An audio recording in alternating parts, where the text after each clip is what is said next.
Hey there, I'm Frank Mitchell.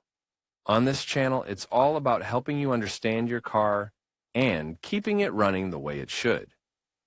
Whether it's routine maintenance or solving those tricky problems, I've got you covered. If you find this useful, give the video a like, hit that subscribe button, and be sure to watch till the end. You might learn something that saves you time and money. All right, let's get started. There are drivers who do not know the proper procedure to change a tire quickly. Knowing the proper steps to change a tire will save us time and above all will allow us to act with greater peace of mind and safety in the event of a puncture or a breakdown. This process is much simpler than it seems. It is necessary to follow a series of steps and requires certain tools to carry them out. Steps to change a spare tire: stop the vehicle safely.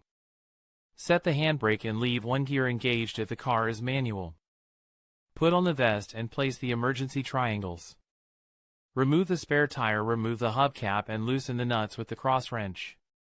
Place the jack and raise the car, remove the punctured tire and place the spare tire. Tighten the nuts of the new wheel. Lower the car slowly and finish tightening the nuts.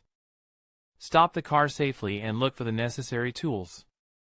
When we notice the puncture or the pressure light comes on, the first thing we must do is to slow down the car until we can stop safely.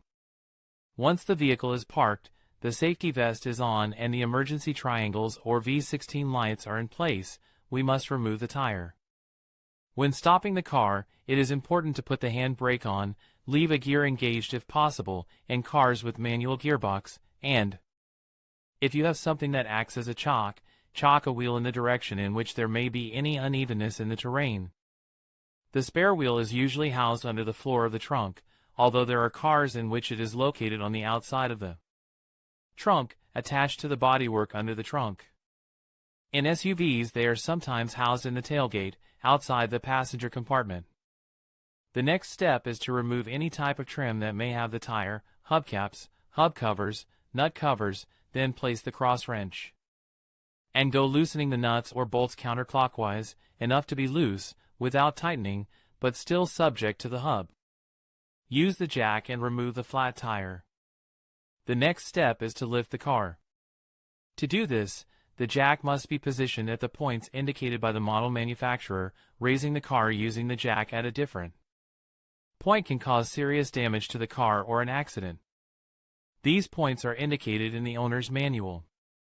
They are usually distinguishable when bending down because they are usually two pieces of rubber or two reinforced areas under the bodywork, often located between the two axles, under the ends of the doors. The crank must be turned until the car is raised a few centimeters and the flat tire is lifted off the ground. With the car in the air, simply remove the nuts holding the tire and pull it off. Be careful not to place your hands just below when holding the tire, because it is common that we do not support all its weight and it falls against the asphalt. Reverse process with the spare tire in place. Once we have removed the flat tire, we will have to place it in the same position as the spare. In this way, the holes will coincide with the screws that we must place later to tighten them and fix the wheel. Now the procedure is the reverse of the previous one: tighten in a clockwise direction and preferably following a cross or X pattern, not in a correlative direction. The last tightening of the bolts or nuts, the strongest, is done later, when the wheel is resting on the ground, not while it is up. After this, we must turn the crank of the jack and lower the car slowly until the wheel touches the ground, and then we can remove it. Finally, we will use the cross wrench to tighten the bolts so that they are fixed and adjusted so that they do not come off. Once all the steps have been completed and all the material used has been collected, it is necessary to check the pressure of the newly installed tire.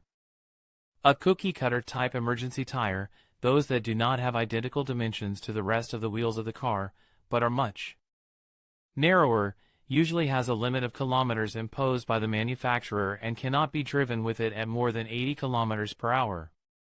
The most logical thing to do is to drive to the nearest garage and, if possible, replace the punctured tire.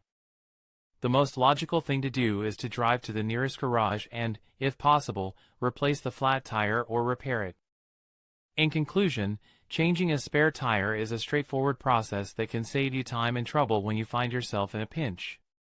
Remember to always ensure your vehicle is on a stable surface, use the proper tools, and follow the steps carefully. With a little practice, you can confidently handle this task and get back on the road safely. Thank you for watching, and drive safely.